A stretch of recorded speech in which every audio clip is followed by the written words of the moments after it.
महाकुंभ के रुद्र गंगा किनारे मिट्टी के एक टीले पर अकेले किसी चिंता में बैठे हैं। चिंता तो उसे है ही, महाकुंभ में प्रकट होने वाले अमृत कलश की रक्षा की चिंता, दुश्मनों से किस तरह उस अमृत कलश को बचाया जाए इस बात की चिंता। लेकिन ऐसा नहीं है कि रुद्र सिर्फ अमृत कलश की चिंता करता है, वो तो अपने आसपास के लोगों की भी चिंता करता है। अब देखिए, रुद्र जहां बैठा था वहां दो बेटे अपनी मां को लेकर आए।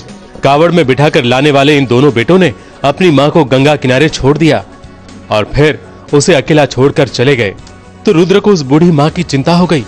महाकुंभ का ये रक्षक उठा और उसने उस मां को अपनी गोद में उठा लिया और फिर उसे सुरक्षित जगह पर ले गया। रुद्र के चेहरे पर उन संतानों के लिए गुस्सा साफ झलक रहा था, जो अपने माता पिता को बोझ समझकर उनका त्याग कर देते हैं, उन्हें जीने के लिए अकेला छोड़ देते हैं। बहुत ही तकलीफ की बात है। एक्चुअली हर जगह, काफ़ी जगह, मतलब आप यहाँ सीक्वेंस लीजिए जो हम कर रहे हैं, हमारा जो शो है वो काफ़ी उस तरीके से भी अवेयरनेस फैलाता है। तो अच्छा लगता है जब आप ऐसे किसी शो के साथ एसोसिएट होते हैं, ऐसे किसी कॉज के साथ एसोसिएट होते हैं।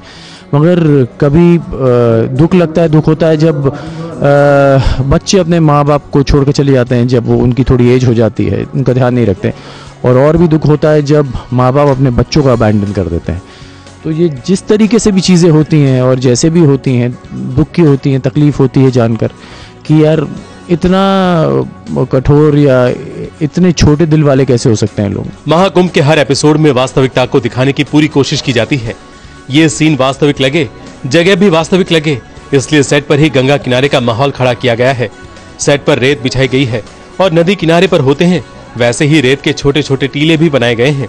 जहाँ हरा पर्दा दिख रहा है वहाँ सीरियल में गंगा घाट नजर आएगा और उस त्रिवेणी संगम पर रुद्र के प्यार और गुस्से की मिलीजुली भावना का भी संगम दिखेगा, और वो भी बहुत वास्तविक। ABP news report.